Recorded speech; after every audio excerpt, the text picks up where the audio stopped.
Fala pessoal, tudo bem? Aqui é o professor Murilo e eu vou ministrar agora uma aula voltada para cursos comunitários preparatórios para o vestibular. Este vídeo ele faz parte do programa de estágio de diferentes contextos de ensino do curso de licenciatura em Geografia do Centro Universitário Uninter. Embora ele seja um vídeo voltado para esses alunos que estão finalizando o ensino médio, né? Principalmente em cursos comunitários que estão se preparando ali para o vestibular. É claro que ele está disponível aí no YouTube para quem se interessar sobre o tema. Eu vou fechar aqui o vídeo para que a gente possa ver melhor os slides. Bom, o assunto de hoje é a pedologia. O que é pedologia? A pedologia, como ramo da ciência do solo, trata de estudos relacionados com a identificação, a formação, a classificação e o mapeamento dos solos. As informações geradas por esses estudos pedológicos, além de sua utilização pelos demais ramos da ciência do solo, encontram aplicação nas mais diversas áreas da ciência, como agronomia, geografia, geologia, engenharia, arqueologia, biologia, medicina e outras mais. Essa definição ela é trazida pela Sociedade Brasileira da Ciência do Solo. A Sociedade Brasileira de Ciência do Solo é uma das mais importantes instituições de pesquisa que estudam sobre os solos no Brasil. Através dessa sociedade, diversas obras já foram publicadas, principalmente voltadas para o setor da agronomia, como nutrição de plantas e fertilidade do solo.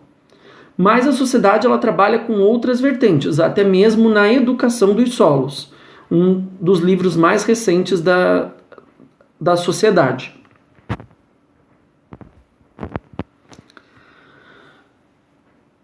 Quem que foi o primeiro pesquisador sobre a pedologia? Foi um geógrafo, o russo Vassili Dokuchaev. Vassili Dokuchaev, no início do século passado, ele viu o solo como um organismo.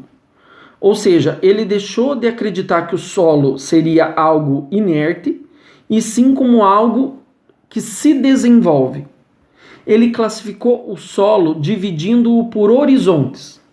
Enquanto Liebig, na Europa, na Europa Ocidental, ele trabalhava com a questão do barril, a lei do mínimo, que define ali que para que as plantas se reproduzam precisa ter um mínimo de nutrientes. O Vassili Dokuchaev, ele viu o solo como esse organismo e ele viu os solos classificando por horizontes, ou seja, camadas, de certa forma, e para deixar mais lúdico, camadas. Essas camadas seriam compostas por diferentes tipos de solo, por diferentes solos em diferentes tipos de intemperização, ou seja, de decomposição do solo. Nessa foto aqui, de perfil de solo, nós podemos ver exatamente o que o Vassili Dokuchaev chegou à conclusão.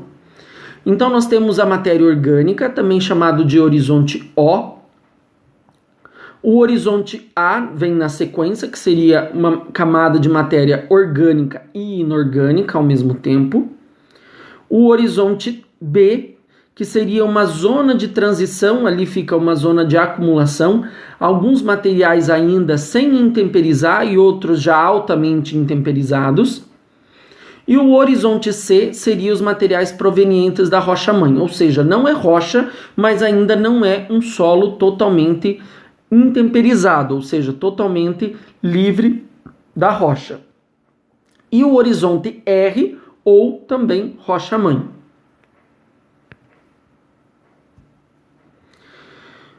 Os solos brasileiros, então, o que aconteceu? O Vassili Dokuchaev, lá no início do século passado, ele trouxe essa característica de definir os solos em perfis, de você ir para o campo, você abrir uma trincheira e você conseguir visualizar essas diferentes camadas do solo, classificando esses horizontes. Só que tudo isso demorou muito para ser exatamente definido. a pedologia hoje ela é considerada como uma ciência nova, né, em relação a outras ciências das quais ela provém, como por exemplo a geologia, que é o estudo das rochas, né, então ela é considerada uma ciência muito mais nova em relação a outras ciências. Os solos brasileiros, então, hoje eles são definidos conforme o Sistema Brasileiro de Classificação dos Solos da Embrapa.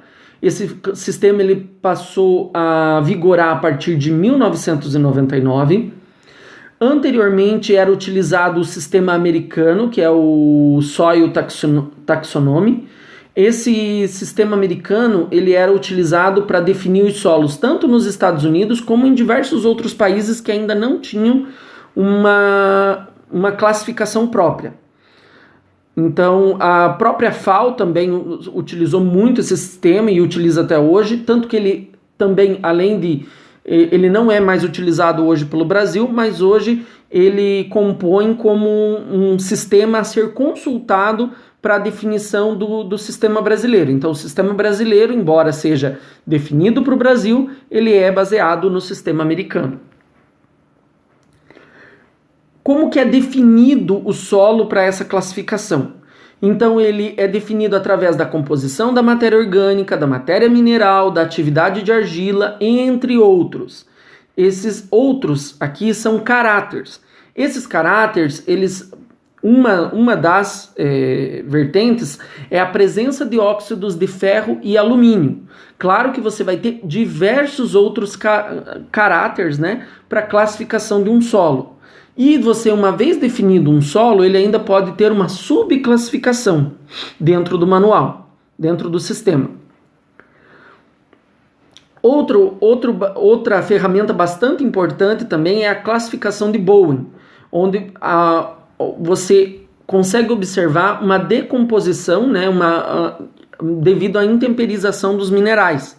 Então, por exemplo, você vai ter ali a composição de uma biotita, de uma magnetita e de outros minerais que vão ter sido intemperizados com o passar do tempo através desse conceito aí da classificação de Bowen.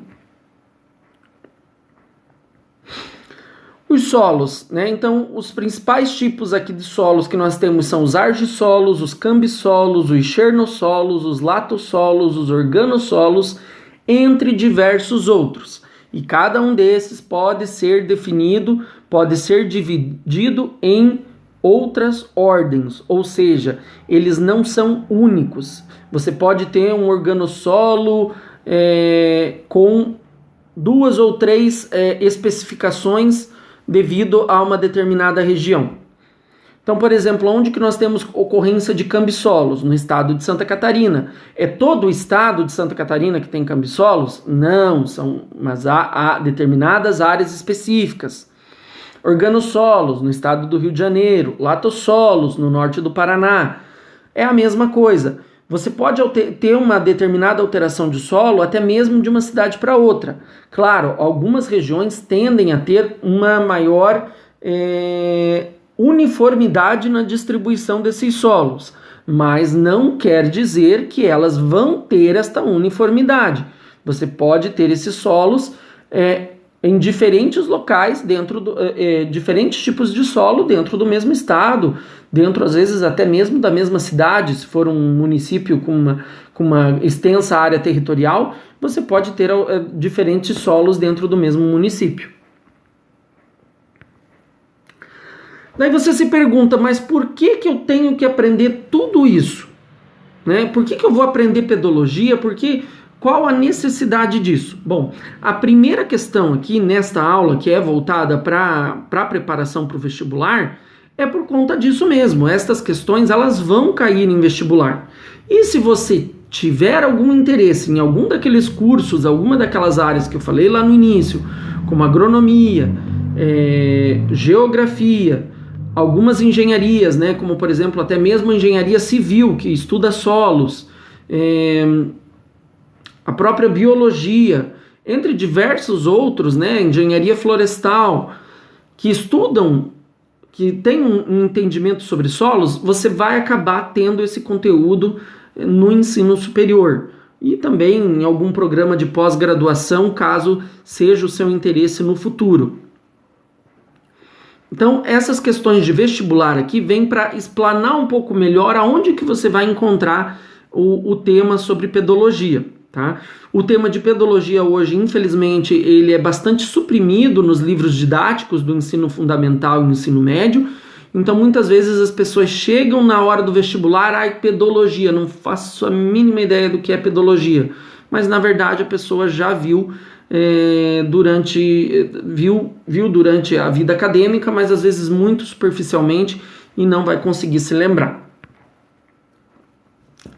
Uma questão aqui então da Universidade Federal do Rio Grande do Sul, de 2006. Assinale a alternativa que preenche corretamente as lacunas do texto a seguir, na ordem em que aparecem. Nas áreas de declividade acentuada, os solos são mais porque a velocidade de escoamento das águas, a infiltração.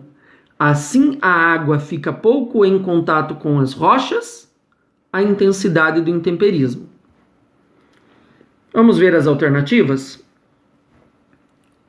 Então, alternativa A, profundos, alta, aumenta, diminuindo. B, rasos. C, D e E. Como os slides estão separados, fica um pouco difícil da gente tentar relacionar diretamente. Eu vou passar então direto para o slide da resposta. A resposta correta é a letra D. Rasos, alta, diminui, diminuindo. Vamos prestar atenção. Nas áreas de declividade acentuada, os solos são mais rasos, porque a alta velocidade de escoamento das águas diminui a infiltração. Assim, a água fica pouco tempo em contato com as rochas, diminuindo a intensidade do intemperismo. Para quem não sabe, o intemperismo, de uma forma mais lúdica, seria o apodrecimento da rocha. Você pega uma rocha e pense nela apodrecida, ou seja, ela vai estar deteriorada, ela vai estar decomposta. Essa rocha decomposta, ela vai resultar nas partículas do solo. Seja ele rico em silício, seja ele rico em alumínio, seja ele rico em ferro, seja ele rico em qualquer outro tipo de mineral. Vai ocorrer um processo de intemperismo com a rocha, essa rocha vai ser decomposta e, consequentemente, você vai ter a formação desse solo. O que é esse intemperismo que se fala? O intemperismo nada mais é do que a ação do tempo. Então nós temos que pensar, por exemplo, que essa decomposição da rocha ela não acontece de um dia para o outro. Ela acontece em escala geológica, ou seja, em um tempo altamente espaçado. Ou seja, nós lá desde a Era Jurássica, não, antes disso, nós temos que pensar em formação do nosso planeta. A partir do momento da formação do nosso planeta, quando os vulcões estavam lá expelindo aquelas grandes quantidades de lava, você vai ter a formação de diversas rochas. E essas rochas que lá foram formadas devido ao resfriamento da lava, elas vão acabar se tornando solos no futuro. Então, por isso que o solo ele tende a, digamos assim, de certa forma, acabar. Por quê? Porque ele nasce, cresce e morre. Por quê? Ele nasceu como rocha, lá na lava do vulcão, ele cresceu como solo, né, com intemperismo, e vai morrer como na extração pelas plantas. Que depois, é claro, vai ter a formação de carbono, vai virar matéria orgânica, mas em si não vai ser mais o solo original, né? Você vai ter uma transformação desse solo. Então você não vai ter mais o solo original. A partir do momento que aquele nutriente foi utilizado, você não vai ter mais aquele nutriente disponível para a planta. E esse intemperismo ele pode ocorrer de duas maneiras. Ele pode ser um intemperismo físico, onde você tem ali, por exemplo, a ação do vento, a ação da temperatura, do calor, do frio, e você tem um intemperismo químico, onde você necessariamente vai ter a água. Então, por exemplo, a região do sul do Brasil tem uma alta intemperização. Por quê? Por conta do alto intemperismo químico e físico que ocorreu. A região nordeste tem um baixo intemperismo químico e tem um alto intemperismo físico. Por quê? Por conta de ser uma região árida. Então, falta água, então ela não desenvolveu o intemperismo químico. Outra questão, o FMG, Universidade Federal de Minas Gerais, 2007. Analise esta sequência de figuras em que está representada a formação do solo ao longo do tempo geológico, sabendo que as divisões que aparecem em cada figura e na legenda apresentam as etapas dessa evolução. Olha aqui novamente os perfis de solo do Vasily Dokuchaev, o horizonte A, a rocha, olha lá o primeiro perfil, era só horizonte A e rocha. Olha lá o segundo perfil, né? Você, no primeiro perfil, novamente lá, olha o tamanho daquelas plantas. As plantas são muito pequenas. No segundo perfil, nós temos um horizonte A um pouquinho maior, mas ainda não tanto. Um horizonte B agora, não tão grande, mas já temos a formação de um horizonte B.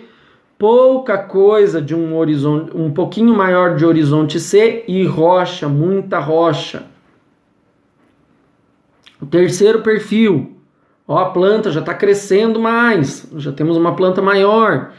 Temos o horizonte A, temos o horizonte B, temos um horizonte C mais expressivo e a rocha.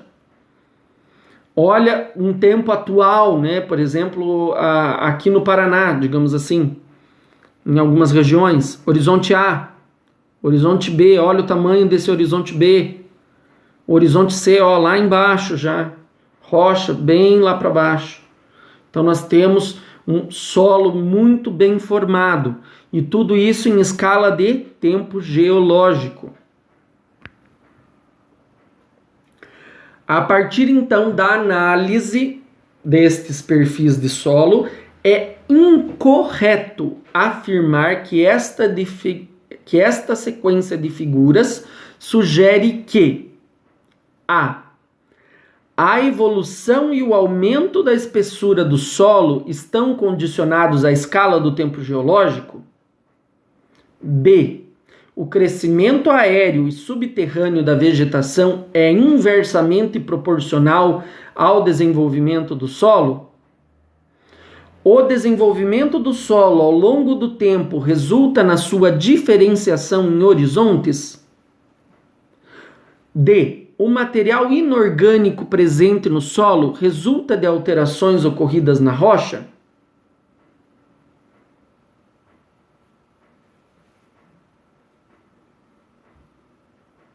O que é incorreto?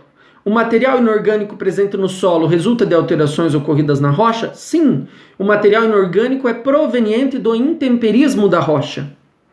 Letra C. O desenvolvimento do solo ao longo do tempo resulta na diferenciação em horizontes? Sim, com o passar do tempo geológico, nós vimos a formação desses horizontes. Letra B. O crescimento aéreo e subterrâneo da vegetação é inversamente proporcional ao desenvolvimento do solo?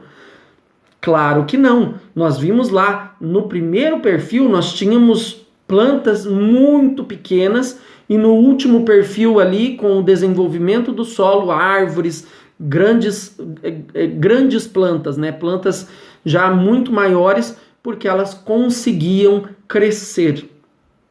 Conseguiam extrair nutrientes, conseguiam crescer. A evolução e o aumento da espessura do solo estão condicionadas à escala do tempo geológico? Sim, um solo não se forma de um dia para o outro. E qual que é a incorreta, então? É a letra B. O crescimento aéreo e subterrâneo da vegetação é inversamente proporcional ao desenvolvimento do solo? Conforme nós falamos, não. Olha, só você olhar aqui. Primeiro perfil, olha o tamanho da planta, bem pequenininha. Olha o último perfil, uma árvore gigante.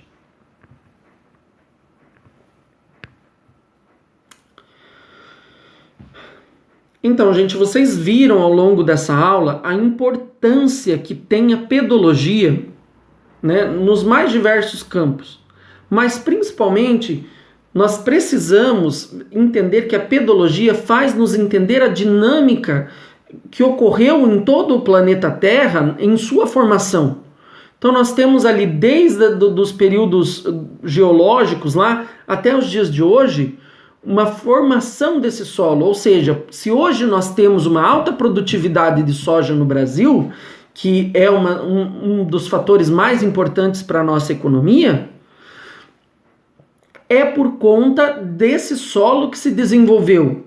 E é claro, é por conta de outras coisas também, é por conta de tecnologia, é por conta de produção, de produtividade, de desenvolvimento de técnicas agrícolas, mas a base de tudo é o solo. O solo, ele continua sendo a base. Então, nesta finalização, o que nós pudemos observar? A pedologia, ela tem pouca importância em conteúdos de nível básico, principalmente ensino fundamental e médio, e vocês viram aí que ela cai em vestibular, olha ali os perfis de solo, arrasando no vestibular, né? Fazendo ali uma questão muito interessante, né? Você falar ali sobre a inversão do tamanho das plantas, ainda uma questão que mostrava a incorreta, né? E você precisa ter o conhecimento, porque se você não souber, você não entender a dinâmica daqueles perfis de solo, você não vai conseguir chegar na resposta correta, porque você vai ter dúvida. Então você precisa entender exatamente o que são aqueles perfis de solo. E é claro, a pedologia ela é importante para o desenvolvimento de pesquisas, para o desenvolvimento da agropecuária. Esse desenvolvimento aqui, até duplicado, o que ele quer dizer? Para você chegar numa alta produtividade, você precisa entender o seu solo. Para você conseguir desenvolver a agricultura, você precisa entender o seu solo. Para você até mesmo construir uma casa, você precisa entender o solo. Por quê? Porque o solo é a nossa base. É onde nós estamos em cima. Nós estamos em cima do solo. Nós dependemos desse solo. Tá? Então, por que as encostas dos morros caem quando chove demais? Porque aquele solo teve uma intemperização geológica, em escala geológica, o intemperismo químico com muita chuva, ocorreu um encharcamento naquele dia, porque aquele dia foi uma chuva além da conta, e nós temos um deslizamento. Então você está vendo que você entender o solo, você vai entender de características culturais e sociais? Tá? Eu espero que vocês tenham gostado dessa aula. Eu preparei com muito carinho essa aula para vocês aqui do YouTube. É uma aula voltada de pedologia. É um assunto muito pouco falado em algumas instituições e vocês viram que é extremamente importante, principalmente aí para quem está querendo ingressar no ensino superior, fazer Enem, fazer um vestibular, seja de federal, seja de instituição particular. É bem importante para a gente ter, para conhecer melhor esse conteúdo, tá? Quem gostou, dá um joinha aí no vídeo, comenta, compartilha, estou aí à disposição de vocês, tá? Obrigado, valeu e uma ótima noite para todos.